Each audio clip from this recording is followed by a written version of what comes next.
The mystery of the missing ring.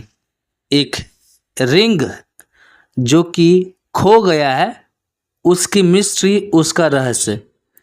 इसे लिखने वाले निकोलस बेंटले है।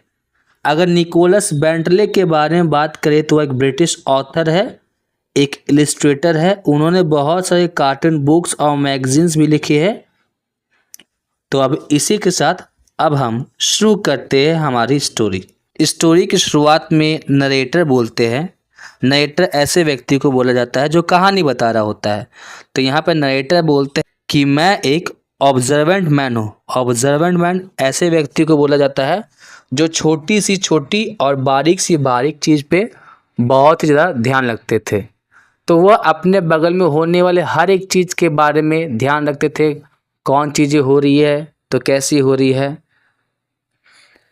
जब भी मैं किसी को कोई काम करते हुए देखता तो मैं सोचता वह इस काम को कर रहा है तो कैसे कर रहा है और किस लिए कर रहा है। मैं रेगनर के यहाँ पे काम करता हूँ, जिसकी एक एंटीक ज्वेलरी शॉप है। एंटीक ज्वेलरी शॉप मतलब ऐसी ऐसी ज्वेलरी जो बहुत ही ज़्यादा एंटीक है, बहुत ही ज़्यादा दुर्लभ है, वह जल्दी कहीं नहीं मिलता है। उसकी दुकान बहुत ज़्यादा छोटी है। उसमें एक बहुत सा लंबा काउंटर है जहाँ पे मैं बहुत सारी चीज़ों को बेचता हूँ। मिस्टर रेगनर का अपना एक ऑफिस है और वह शॉप के जस्ट पीछे है। हमारे यहाँ 2 असिस्टेंट काम करते हैं, जिसमें से एक तो मैं हो गया और दूसरी हो गई मिस सुस्किंड। हर रोज़ का मेरा काम है, मैं सुबह को ज्वेलरी को खिड़की के पास रखता हूँ और फिर रात को उसको अंदर करता हूँ। एक दिन मैंने एक लड़की को देखा जो कि अंडरटेकर की शॉप्स की खिड़की से रेगनर के दुकान की तरफ देख रही थी।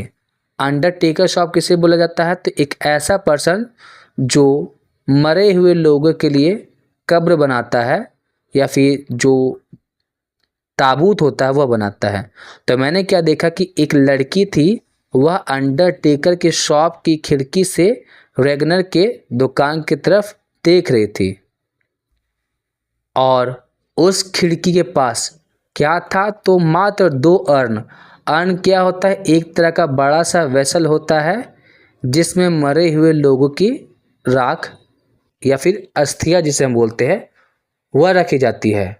वह एक लंबा सा येलो कलर का कोट पहने हुई थी जिसमें ब्लैक स्क्वायर्स भी लगे हुए थे।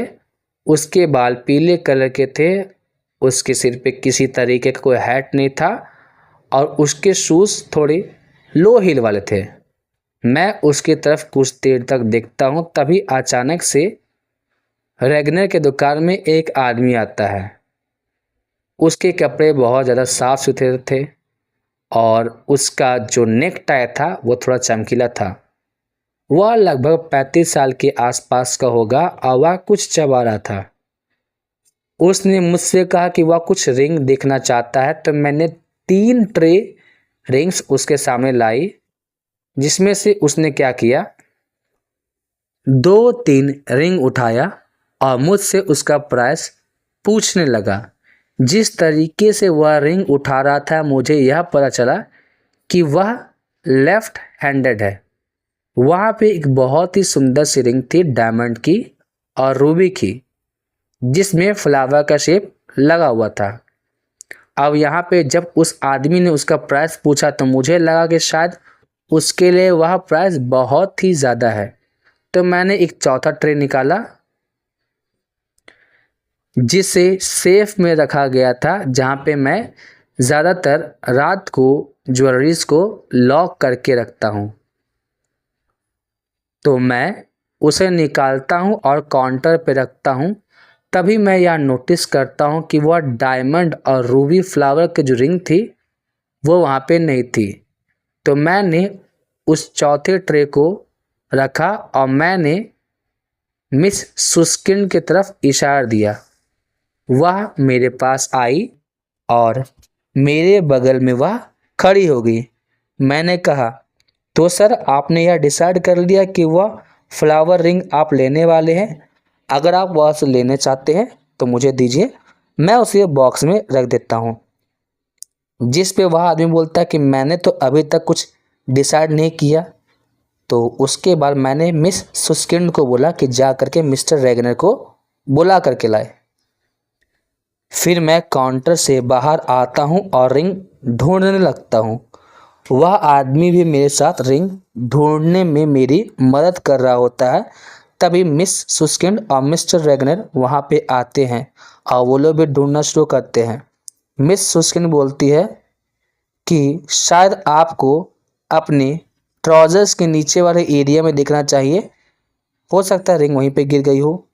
तो वह आदमी बहुत ज़्यादा गुस्से में उसकी तरफ देखने लगा और उसका चेहरा लाल हो गया था और इस तरीके से वह गुस्सा कर रहा था कि उसने अपना च्युइंगम चबाना भी बंद कर दिया। और फिर उसके बाद वह अपने ट्राउजर्स की तरफ देख रहा होता है कि शायद उसमें रिंग हो, लेकिन उसे वहाँ पे कुछ नहीं मिला। तब वह हंसने लगा और बोलता है, तुम्हें क्या लगता है कि मैंने उसे चोरी कर लिया है? जिस पे मिस्टर रेगनर बोलता है, अरे नहीं सर,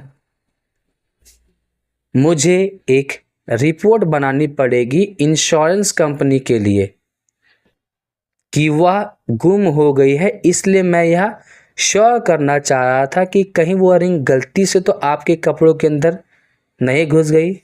और फिर उसके बाद वह आदमी मिस्टर रेगनर के रूम में जाता है और वहाँ पे वह अपने कपड़े खोलने लगता है, अपने शूज़ भी खोलता है, लेकिन अंगूठी कहीं देखने को नहीं मिल रही थी। जहाँ एक तरफ वो दोनों ज्वेलरीज को ढूंढ रहे थे, वह दूसरी ओर मैं और मिस सुस्किंड उस रिंग को ढूंढने लगे। जब हम वहाँ पे उसे ढूंढ रहे थे तब वहाँ पे कोई और आता है। वह कौन थी? वह वही लड़की थी जिसे मैंने अंडरटेकर के शॉप में विंडो से हमारी ज्वेलरी शॉप की तरफ देखा था। जब मैंने उसकी तरफ ध्यान से देखा तो मुझे नोटिस क्या हुआ कि वह एक जेंटल वुमन थी, मतलब एक रिस्पेक्टेबल वुमन थी, लेकिन गरीब थी। मुझे लगा शायद वो यहाँ पे कुछ खरीदने नहीं बल्कि बेचने के लिए आई थी। उसने अपने लेफ्ट हैंड का इस्तेमाल करते हुए एक छोटा सा पेपर पैकेट निकाला अपने बैग से और वह उसे काउंटर पर रख देती है और कहती है कि इसके अंदर एक ब्रॉन्च है, क्या आप इसे ठीक करके मुझे दे सकते हो? तो मैंने कहा, मैम मुझे माफ़ करिएगा, हम यह काम नहीं करते हैं। तो उसने कहा, थैंक यू। वह थोड़ी देर इंतज़ार करती है और फिर उसके बाद उसके बैग से वह पेपर जिसमें उसने ब्रॉन्च लेकर के आई थी वह मेरी तरफ गिर जाता है। हो सकता है कि यह किसी तरीके का एक्सीडेंट हो, लेकिन यह एक चालाकी में लिया गया एक कदम था। तो मैं उसे उठाने के लिए झुकता हूँ, तभी अचानक से मुझे सब कुछ समझ में आ जाता है कि क्या हो रहा है। मुझे समझ में आ गया था कि वह मिसिंग रिंग है तो है कहाँ। तो मैंने उस ब्रॉन्च को उस लेडी को दे दिया। उस लेडी ने उसे अपने बैग में रखा और तब वह जाने लगी। जिस पे मैंने बोला, एक मिनट मैम, थोड़ा रुकिएगा। उसने ऐसा प्रिटेंड किया मानो कि उसने कुछ सुना ही नहीं। तब मैंने बोला, मैडम रुकिए, वरना मुझे अलार्म को बजाना पड़ेगा। तब वह रुकी। मैंने उससे कहा, हम आपको ज़्यादा परेशान नहीं करना चाहते हैं, इसलिए वह रिंग जिसे आपने अपने लेफ़्ट पॉकेट में रखा है अपने कोट के, आप वह मुझे दे दीजिए। अब इस बात को सुन करके वह लड़की थोड़ी हैरान हो गई। उसने मुझे वह रिंग दी और वह शॉप से भाग गई। तभी मिस्टर रेगनर अपने ऑफिस से उस आदमी के साथ आते हैं और मैंने अपने हाथ को खोला और वह रिंग उन्हें दिखाई, जिसे देख करके वह आदमी भी दौड़ करके भाग गया। अब यहाँ पर मिस्टर रेगनर मुझसे पूछते हैं, लेकिन तुम्हें यह मिला कहाँ से? तो मैंने बोला, मैंने उस आदमी को नोटिस किया था कि वह एक ब्राइट कलर का नेकटाई पहन के आया था मुझे लगा कि वह किसी तरीके के कोई मॉडर्न आदमी है और हो सकता है कि मुझे पता हो उस मॉडर्न आदमी को क्या चाहिए जिसे मैं बेच सकता हूँ। मैं यह सोच रहा था कि वह आदमी रेगनर के यहाँ मतलब आपके यहाँ पे क्यों आया है। तभी उसके बाद वहाँ पे वह लेडी आई जिसे मैंने अंडरटेकर के खिड़की के पास देखा था। अंडरटेकर के दुकान के खिड़की के पास मैंने देखा था। तो मिस्टर एजेंट बोलते अच्छा यह तो थोड़ी अजीब बात है। फिर उसके बाद मैंने बोला वह इंतज़ार कर रही थी, वह जानबूझ करके एक छोटा सा सस्ता सा एक ब्रॉन्च लेकर के आई थी यहाँ रिपेयर करने के लिए। हो सकता है उन्हें ऑलरेडी पता हो कि रेगनर के दुकान में ये सब चीज़ें तो हम रिपेयर करते नहीं हैं। तो यहाँ पे मिस्टर रेगनर बोलते हाँ सही बात है। तो वह अंदर आई, उसने अपने बैग से लेफ़्ट हैंड का इस्तेमाल करते हुए अपने पॉकेट निकाला, हालांकि वह लेफ़्ट हैंडेड नहीं थी। फिर उसके बाद उस लेडी ने अपने लेफ़्ट हैंड को एकदम उसी जगह पे रखा जहाँ पे इस आदमी ने रखा था। तभी मुझे समझ में आ गया कि वह रिंग उस जगह पे उस आदमी ने चिपका दी थी जिसे वह लेडी लेकर के भागने वाली थी। फिर यहाँ पे मिस्टर रेगनर बोलते हैं लेकिन वह उसके साथ करता क्या। तभी मैंने बोला कि मुझे एक और चीज़ याद आई। जब मैं उस लेडी के द्वारा जो पेपर था जिसे ब्रॉन्च रखा हुआ था उसे उठाने लगा, तब मैंने क्या देखा कि वो उस आदमी ने अपने च्युइंगम को अपने लेफ़्ट हैंड में रखा था और फिर उसके बाद वह उस रिंग को उस च्युइंगम के साथ चिपका देता है। क्योंकि आपने देखा होगा उसने अचानक से चबाना बंद कर दिया और हम च्युइंगम को तो निगल नहीं सकते, आपको उसे ज़मीन पे ही गिराना पड़ेगा। लेकिन हमें ज़मीन पे तो वह च्युइंगम दिखा ही नहीं और यहाँ पे कोई कचरा फेंकने की जगह भी नहीं था और जिस जगह पे वह खड़ा था वह उस जगह से हिला भी नहीं। इसलिए उसने उस रिंग को ऐसी जगह पे रखा होगा जो उसके पहुंच में हो।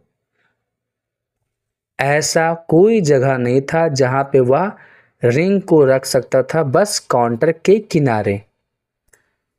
इसीलिए मैं च्युइंगम की तरफ देख रहा था और वह लेडी जो अभी शॉप से दौड़ करके भागी है वह उसी च्युइंगम वाले एरिया के पास थी और वह च्युइंगम के साथ साथ वह रिंग को अपने साथ लेकर के भागने वाली थी।